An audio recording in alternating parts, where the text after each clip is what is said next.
Hey,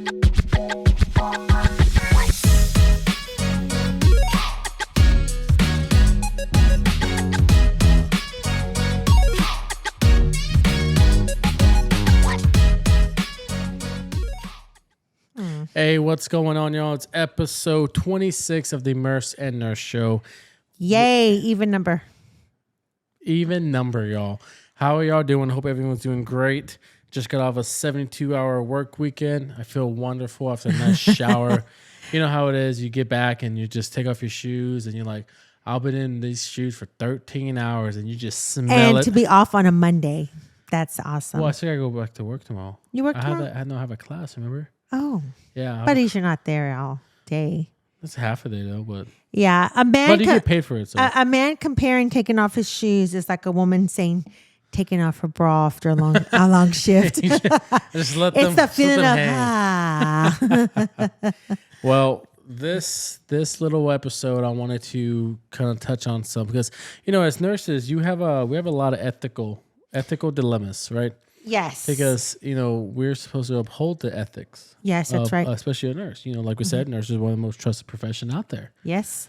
So, if we're one of the most trusted professions, we hold ourselves to a higher standard, right? You have to. So you're putting people's lives in your hands, and their trust and confidence in you, right? And like when you tell them something about you're talking about their illness or lab or whatever, they trust you because you've seen it before. They trust that you know what you're talking about.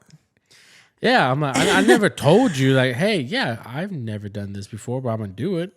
I mean, I may mess it up. I mean, I've never told. Like, I love when the patients look at you like, hey, my name is so and so. I'm gonna start your IV, and they're like, oh, well, how many times have you done this? I'm like, and I always tell them, oh, this is I have numerous some accounts, right? I've never it's one guy who told me in the ER, he was like, never ever tell them this is your first time doing something. Yeah. Never, just don't do it. Yeah, because then you make them more nervous. You get nervous about it. Just be like, oh, he did it plenty of times. I remember when I was there, my very first time doing an IV down there. My very first, I still remember this day. And Tim, I will never forget your words. You looked at me and you were with me, and I was giving for the IV and. The lady asked me, she goes, well, how many times have you done this? You know how to do it? And Tim looks at her and goes, oh, yeah, he's done this plenty of times. He's awesome at it.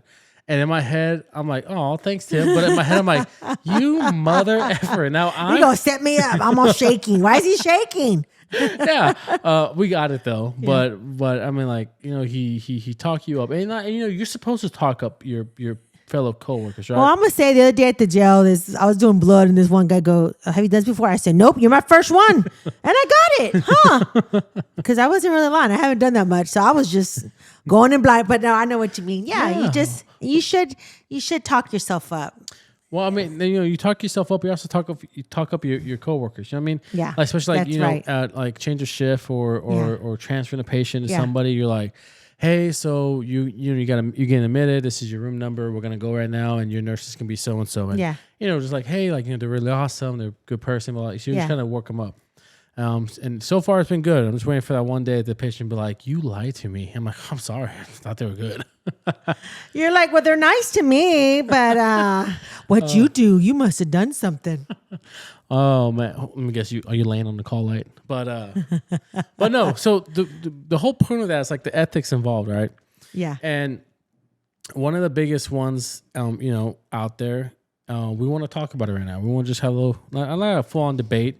You may turn into debate with some throat cutting but because me and Noah have talked about this the other night, and we were going at it. We were going at it. It was like a Fight Club. And I felt sorry for our family around us because they were just on their phones, nervous. And then here we are trying to bring them in, like when you play a game. What do you think? What do you think? Oh, really? Oh, really? And it makes you really think about. You don't really ask your family certain. A lot of families don't get all deep discussion we do, and it kind of makes you wonder where they stand on certain things. Do they though, or is it just me and you? I think we were just tuning everybody out and just tunnel vision each other. Yeah.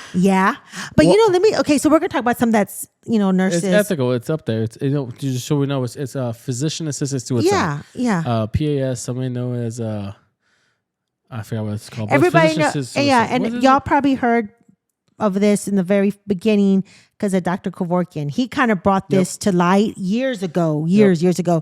And, you know, I'm seeing back then, this was a major shock. Like people were like, no, times have changed and views and thoughts are different. So that's how we started talking about it. We're like, let's talk about it on the show. You know, I'm going to tell you real quick, something that we talk about, being ethical. It also could be, and I don't want to say religion, but just like your beliefs. Let me say that in God or whatever. There's many different religions. I remember when I first started, we had a lot of hospice people on that had G-tubes. And back then, this family decided to stop the tube feeding on somebody. And I remember talking to a hospice nurse, and I'm still friends with her to this day, older, really wise nurse. And I remember telling her, like, I don't know if I can do this. Cause I've always had faith. Like I've always, I'm a Christian. So that was I went to church, that my beliefs are set that way. And I remember telling her, I don't know if I can do this, Diane. Like, I feel like I'm assisting in her passing. Yeah. And I don't know if I can just, mind you, what I know now, then she was an older lady, no quality of life. This was just keeping her going and always getting pneumonia and sick. So her family said, you know what, we're just going to let her go, Yeah. And I remember Diane to this day told me, I said, because I feel like I'm starving her. And I remember her telling me, when you're in this situation, and like she was an older lady, mind you, she said, she doesn't, like you feel hunger, like, okay, it's going to be lunchtime. I'm getting hunger, may get a headache. Mm-hmm. She goes, they don't have that. Like they don't have that hunger. They're not going to be there. You're not starving them. Yeah. Okay. And I remember after she explained it, she really explained it so good to me. Then I really felt better about that. But I really felt bad that I wasn't giving her tube feeding. Yeah. But she talked to me and she goes, this is also what the family wanted and she wanted. But so that's about, I'm sure a lot of y'all nurses and, nursing staff, whatever aspect, it is, you don't think about it until you're presented with these new orders. Like, okay, this is what we're going to do. And then you start thinking about it. Cause I had an issue with it. I was thinking I was killing her. I was going to kill her. I was part of the team of killing her. So that brings, about physician-assisted suicide. So what is physician-assisted suicide? What is that? In your mind, what is your understanding of that? Well, you hear that a lot. I mean, we've heard it a lot. It's like one disease process that comes to my mind is, Lou Gehrig's disease. Yep. And you always hear that because you hear it. It's very devastating. It looks like, I mean, if you had to get a disease, that's probably one you don't want to wish on nobody. Yeah. So we've talked about that. I know you've talked about like certain states, but it's not as easy as people think in their head. Like, yeah, because I remember when we were talking about it that night. One of our family members asked, "Is like, well, no, that's horrible. Like, understandable. And you're right. Believe whatever you want to believe. That's cool. But then I asked her. I said, "What do you think is?" I asked them that question. I said, "What's your concept of what's that physician-assisted suicide is, right?" Mm-hmm. And pretty much she told me, she goes, "Oh, well, anybody can just go and just say, hey, like, I don't want to live anymore. I'm tired. Kill me." But that's not what it is. Like per like actual like textbook definition in the state, because there's other countries that it's legal. Yeah. But in the United States, there's a few states that actually have this. They call it a Death with Dignity Act. It's actually been passed and everything. But in order for you to die with the assistance of a physician with lethal medication, which is just like lethal injection. Yeah. Like they put you to sleep. Yeah. And then there's 3 doses, right? It's like the first one is a medication that puts you to sleep. The second one is a paralytic. And the third one is potassium. Yeah. It's a push potassium because potassium, it stops the heart. Yeah. So I mean, you ever think about, I know we got a sidetrack, but think about like lethal injection, it's 3 injections, for capital punishments. And how they in the states that still have the death penalty. You was hanging. There was a firing line. There was the electric chair was a big one. And then lethal injection, right? Yeah. A lot of states have gone away with of capital punishment, but the states that do have them, they focus mainly is only lethal injection, right? Yeah. Because they're trying to make it as painless and quick as possible. Yeah. And But still die. but yeah. But still die. But So there are but people it's watching. 3 medications. Yeah. I said it's a medication to put you to sleep. It's a paralytic to stop you from moving and stop everything, and then it's a mixture of potassium. And Yeah. potassium stops the heart, which is insane to me. Like you think about. Yeah. But anyways, so that's how they actually do it.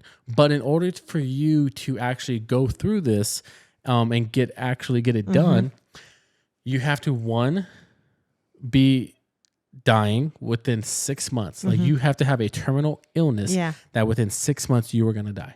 Yeah. You have to be competent in your mind to say this. So you have to get evaluated by a psychiatrist and a doctor. It's like two outside sources Yeah. have to evaluate you and see if yes, you are competent to make this decision. Yeah.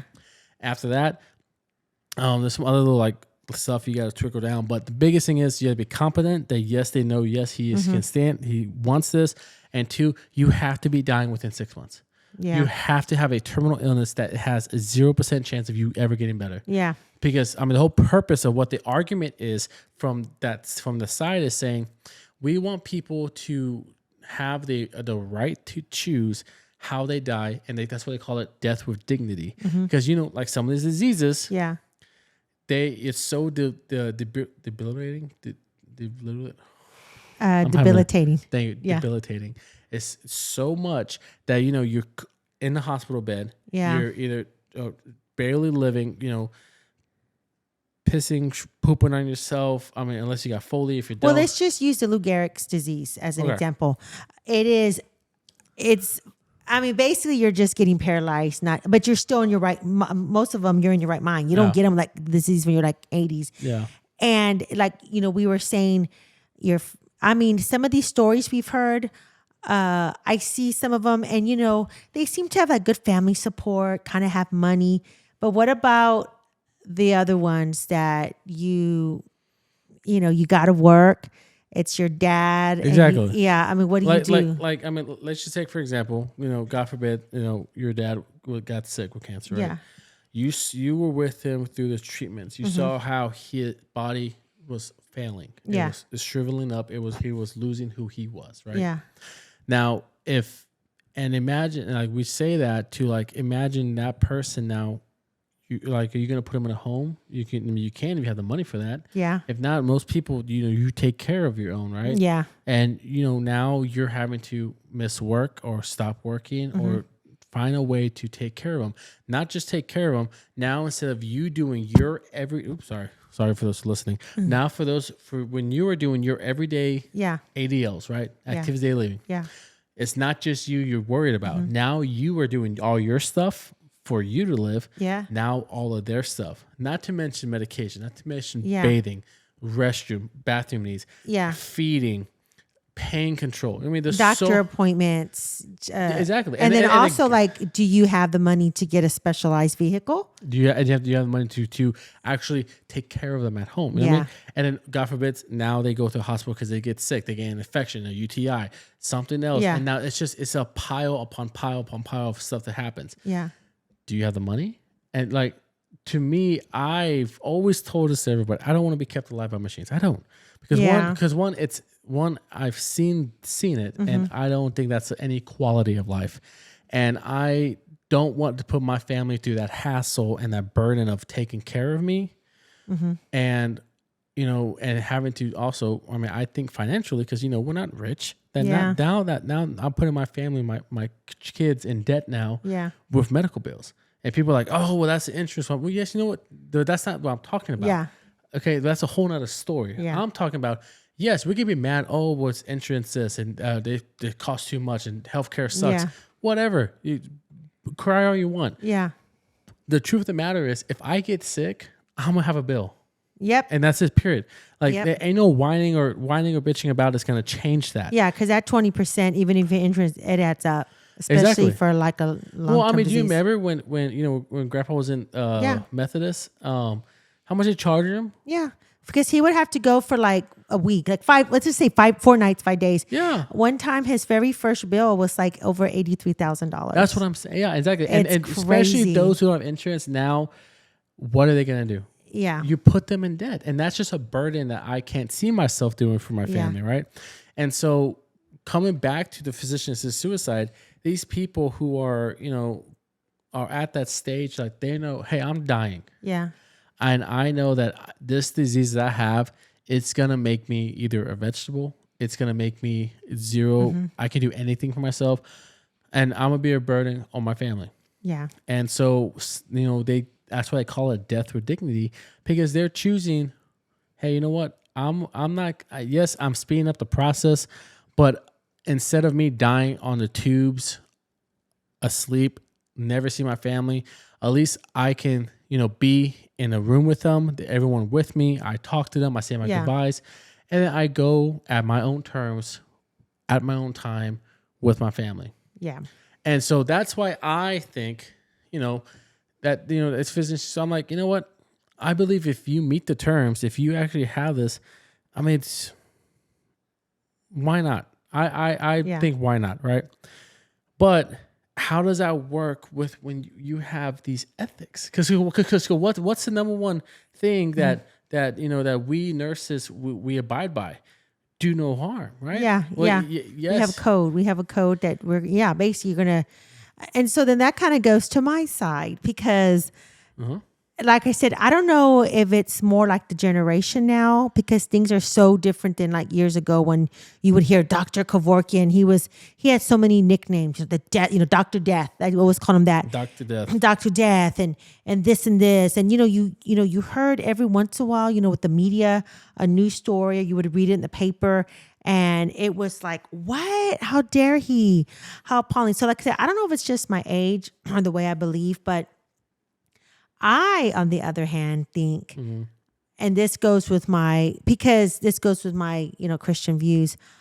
I always believed that when you're born, like I said, I am talking in a spiritual thing, that even in the Bible, it says God knows when you're being formed, knows you before you were being formed in your mom's womb. Like basically before your mom had you, he already knew who you were going to be born to who and who you were and your life, blah, blah, blah.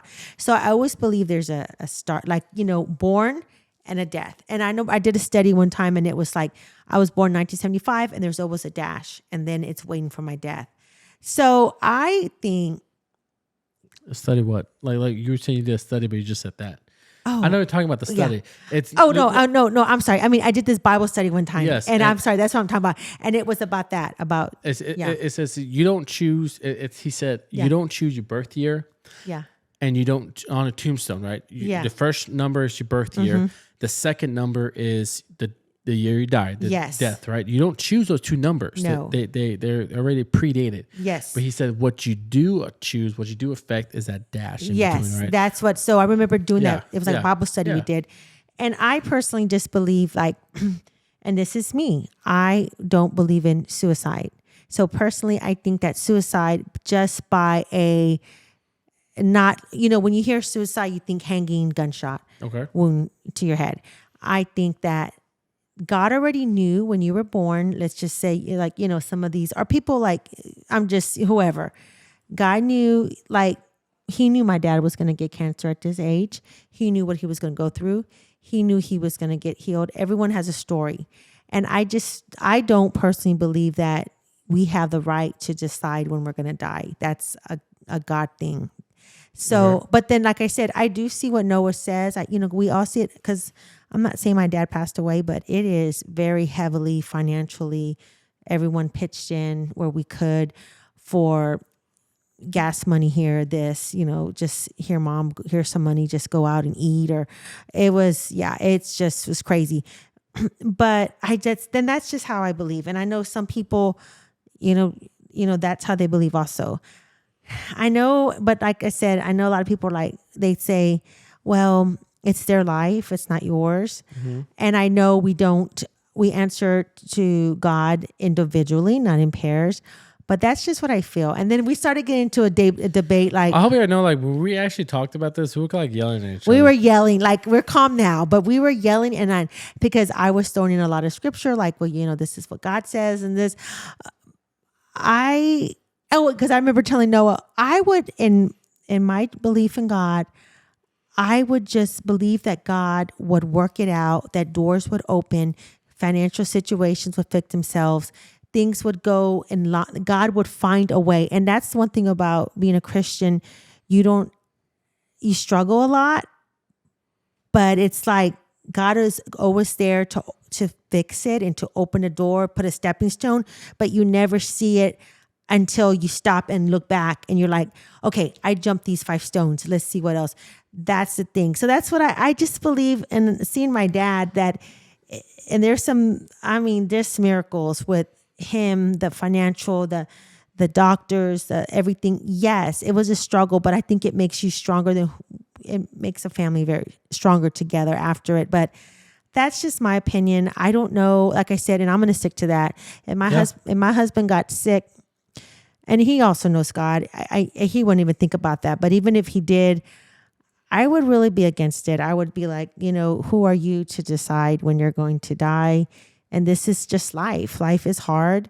And sometimes people get, the poop end of the stick, but that's just the way it is. And we're going to get through this. And so it's interesting to say that, just because, like I said, I did the study. I wrote a paper about physician-assisted suicide in one of my nursing classes. So I had a little material to 26 pages, and I had on the fly the other. I had the Bible. I had the Bible the other day. Because I, especially working as in the nurse in the public sector, especially a public sector versus like private, Methodist, Baptist system, stuff like that, right? It's very you have to separate that the church and state, right? Yes. Because if you say something or do something wrong, then that person goes up the chain, HR. Now you're in trouble because you talk about God and we don't talk about exactly. That, right? Because it's where we live in, right? That's right. Our world's and like I said, like I won't ever back down, but I won't ever just cross that line with somebody, especially in a professional setting, because I'm there as a nurse because I'm here to take care of you. I'm not I come to church. Yeah. If there's opportunity that opens up for they see a cross on my neck, or they see the cross on my tattoo, and they ask me, oh hey, and they bring it up, I'm more happy to talk to them. But I'm never gonna go. Right. So that being said, you're separating church, faith, religion from this aspect of nursing, right? Because one of the things, not to go too deep with towards the faith religion aspect, backtracking a little bit, our ethics, right? Autonomy, beneficence, justice, non-maleficence. What's non-maleficence? I'm thinking about that movie. Maleficence. Maleficent, the Disney movie.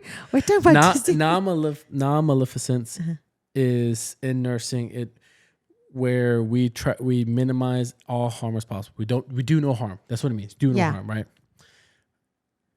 If that's our core ethics as a nurse, isn't physician-assisted suicide? Aren't we doing harm in that essence?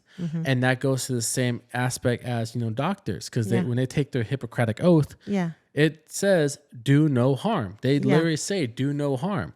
So how do you define harm? Well, a lot of people say harm is any physical, mental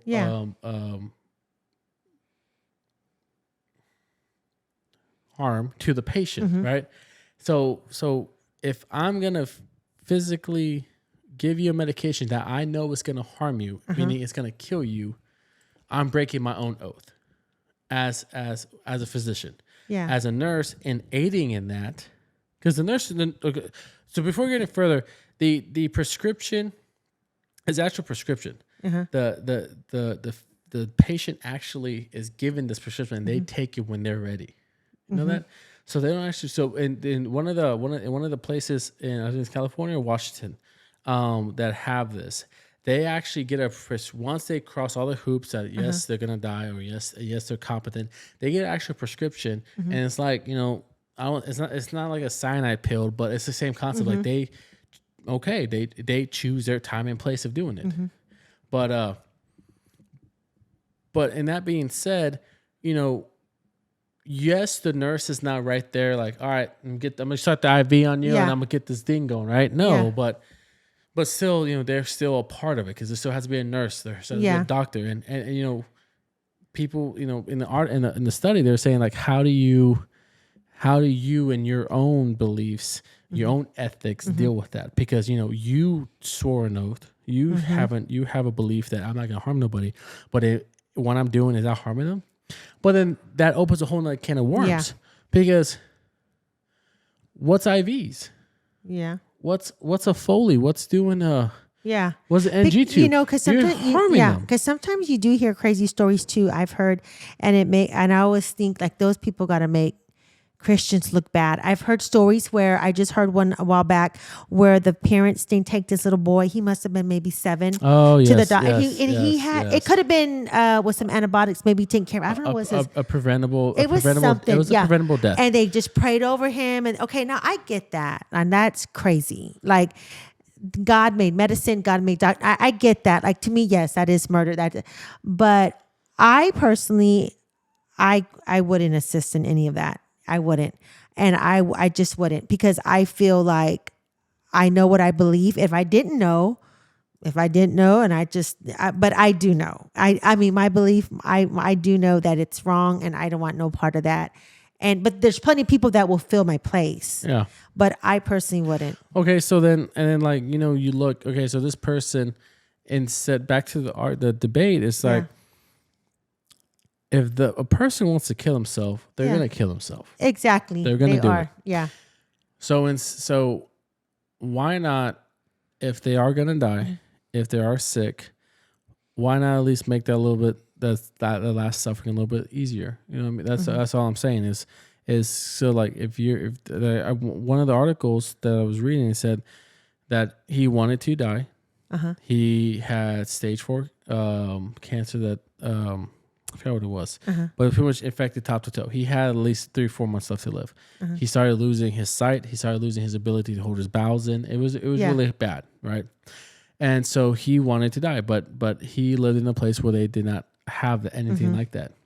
And so he tried to travel to one of the states that did, and they won't let you because you have to be a resident of that state. Oh, really? Yeah. I didn't know that. So after that, he was like, no. And so he went home and he shot himself in his head.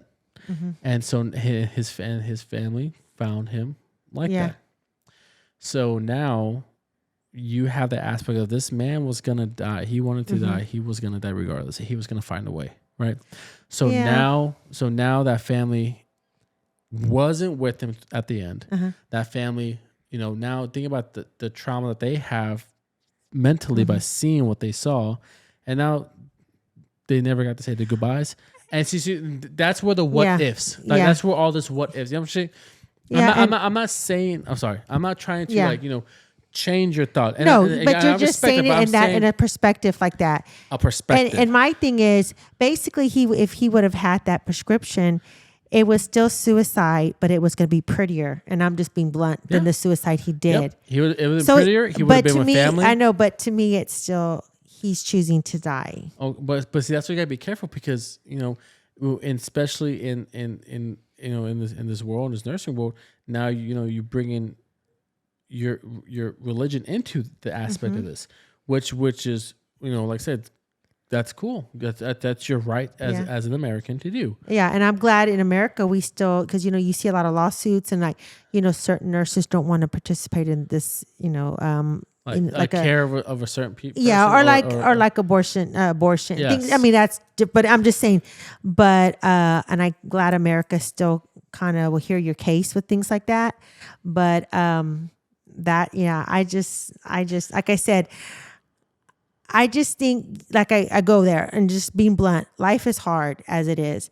And then it gets more crappier when you have something thrown in, and it throws your life in a tailspin. But that's when I just believe that it's just suicide, just a prettier suicide. But everyone, like I said, have a prettier suicide than me lose my bowels right in front of you every day. And Noah said that the other day, and I kind of looked at him like, because in my household we weren't right, we just, we have faith in God, we just believe and stuff. like I said, Sorry, I don't want you wiping my ass. but I don't know if this is a younger, like with the way of the world coming, it's more acceptable because it is obviously. But I just hold on to my morals and my beliefs. And like I Would said, you rather? but would everybody you has a rather different story. Be with me as I take my last breath, or would you rather come see me hanging by a rope? That's what I'm trying to say. Well, I would hope that I've taught you better enough about that. So yeah, so I mean that's just something to think about because it's going to be more prevalent nowadays. Yeah, it is because there's already 7 states that are on board with this physician assisted and suicide. it's kind of like going under the radar, and people really aren't making a big deal about it unless it may be affecting you with the family member. But just like how this abortion issue is going on, I'm sure in a couple years. There's going to be a different... It's different mindset with these younger generation that they're going to be like, hey, mom, dad, you want to go for it? Do it.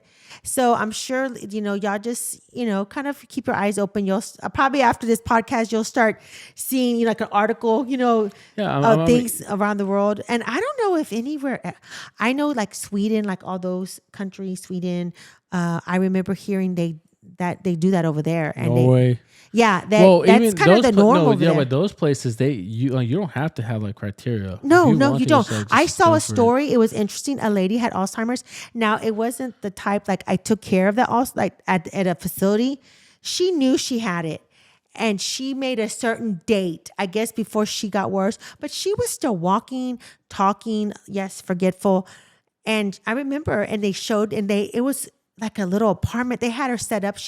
Her and her daughter stayed with her for a couple of days, and they just kind of did life. And then that day, they got her set up. And I remember, and I was shocked because it did look so. Everything was done very, very peaceful. Very, whoever did it. I mean, the doctor. It was just a smooth process. I remember seeing that, and I was just like, "What's wow." the movie about that? You seen the movie?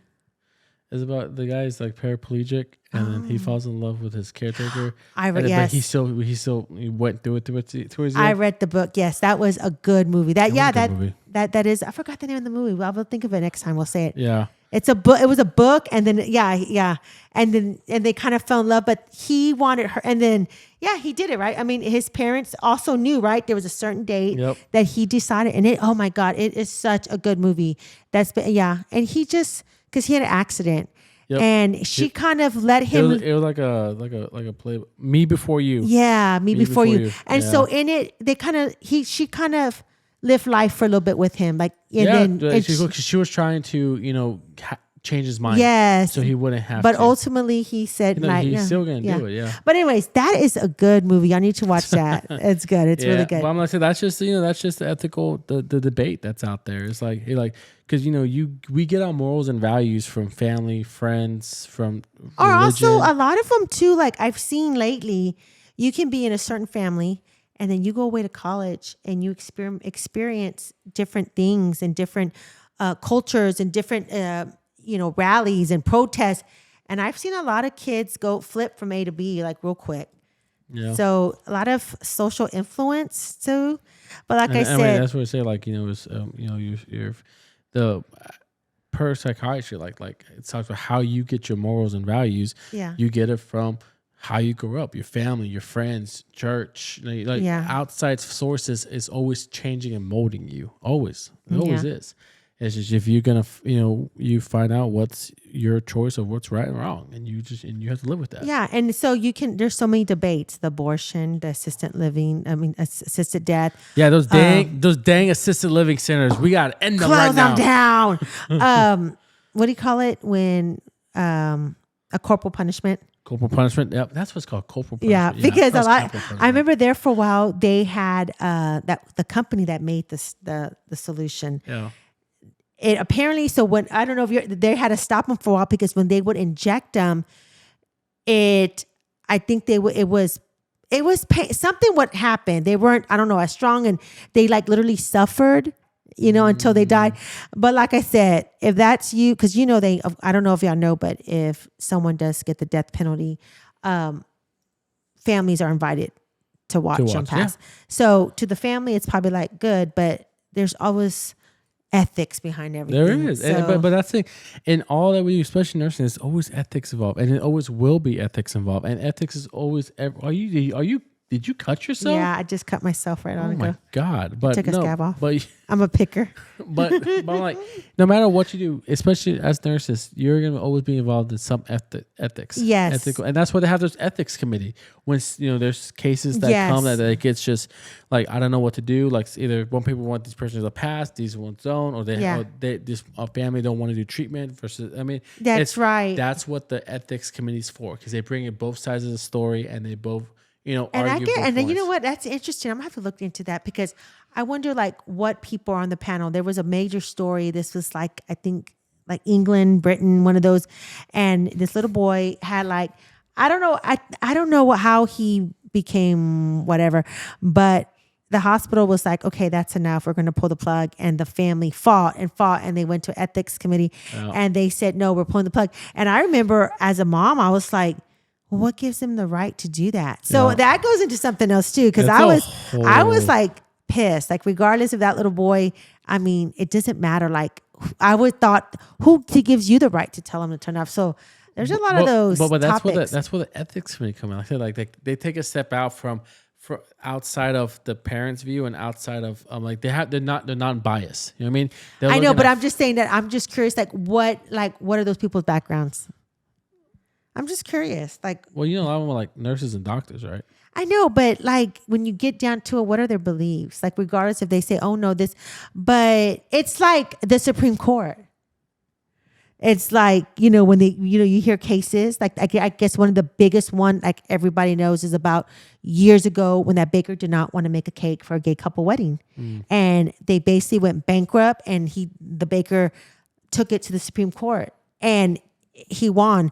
But it makes you wonder, yes, you're not supposed to be biased and listen, but you're human. And I'm just curious, like, what are their... What if we bring up an ethics case and start talking about it? Yeah, we need to And let's do like an ethical dilemma, which I mean, we kind of are, but still. I know. Yeah. Like actually like a case study. That'd be interesting. We need to do that. That'd be interesting. But yeah, so that's something for y'all to think about.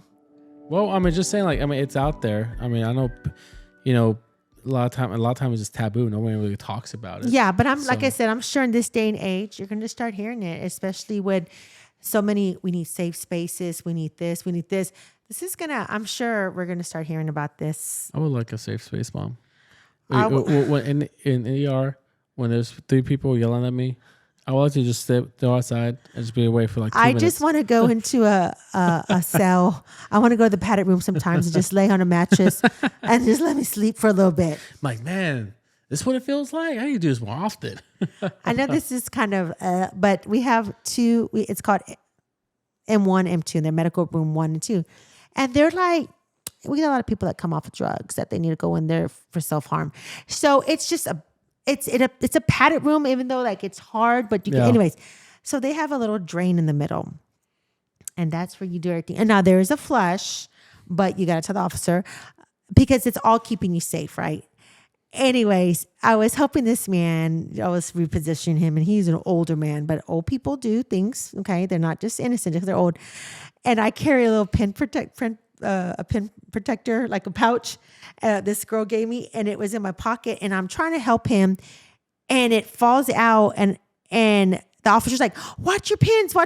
And because the man was gonna by accident kick it into that little drain, and I was like, "No!" I all left him. Those are my good pins. But yeah, I was thinking, "Ooh, what if my pins went in there?" I was like, "Well, they're gone now." I was just gonna stare at them. I was like, "Oh, gives me an excuse." But anyways, oh man. So listen to this: a 16-year-old earns a ASU nursing degree before getting her driver's license. I read that, dude. It's insane. So she started the program when she was 15 years old, and she completed it in a year. Wait, was it LVN or what was it?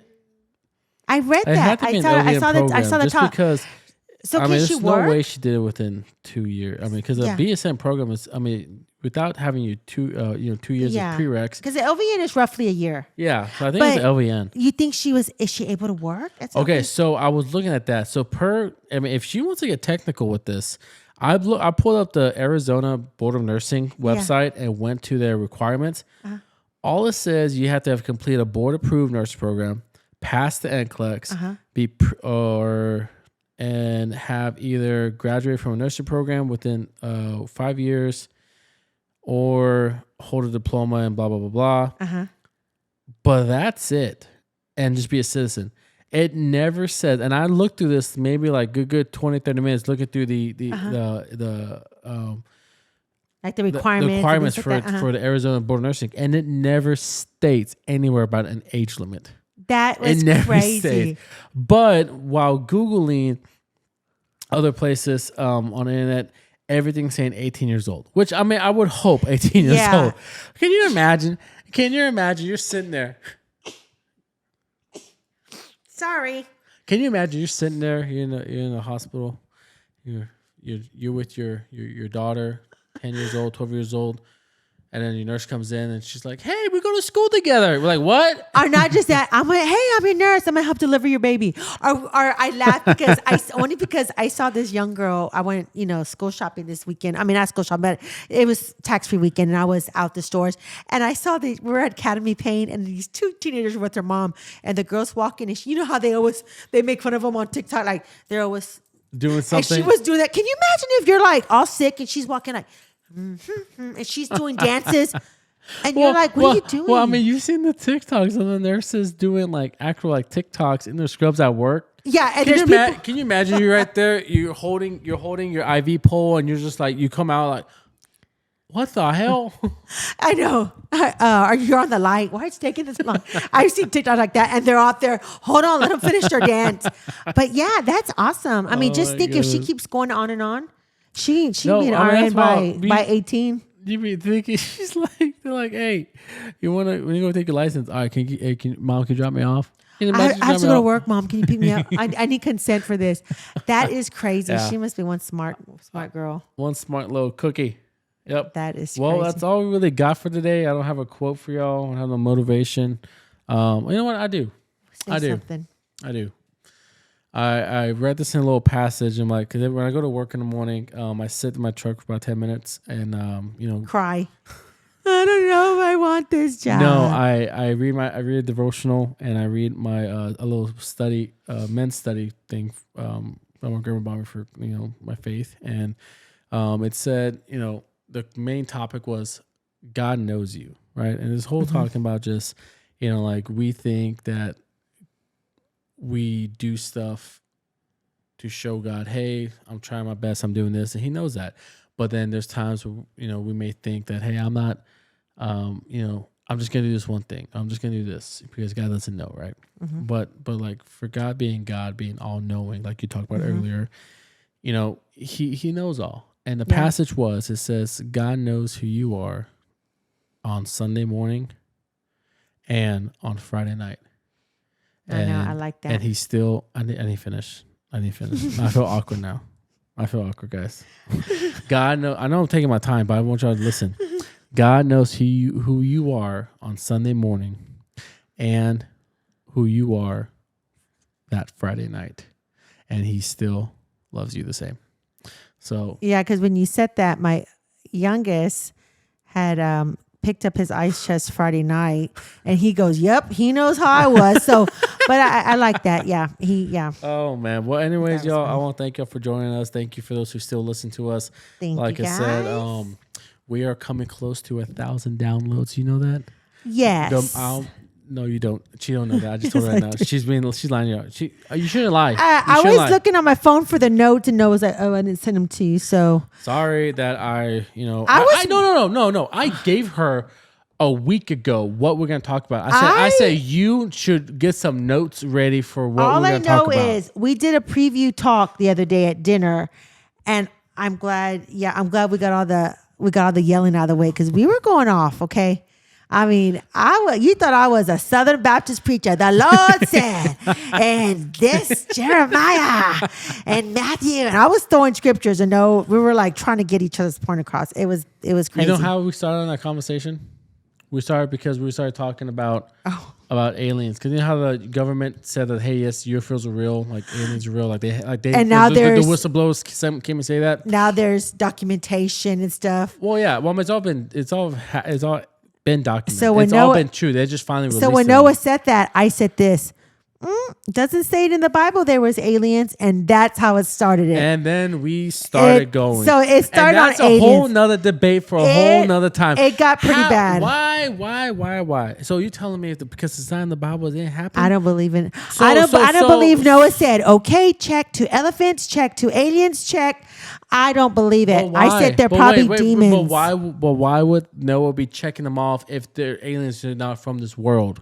Because that doesn't make sense. I told Noah real quick, God made the heavens and the earth. Yes. So he knew everything that he was going to make. He didn't say God made heaven and the earth and other life forms. Because it's not in there, it's not real. So because there's no talk about cars, I don't believe in it. There's no talks about planets in there. I don't There's believe no talks it. about Jupiter's or Saturn's rings. It's not real. No, it's not. That falls under God made the heavens and the earth. Okay. So now, see, guys, this you know what? I'm gonna plug him. We're gonna end it here. See, that's how I thought this talk was gonna be. Catch us on YouTube. Catch us on Facebook. We're gonna still debate and yell a little bit. We may not be here next week. We may not, guys. We may have black eyes and missing teeth next week. The way we are. I thank you for joining with us. Y'all have a good one. Bye. See ya. Oh, I'll wait. That was awkward, guys. Yeah, it didn't work. This is the real one. All right, guys. See ya.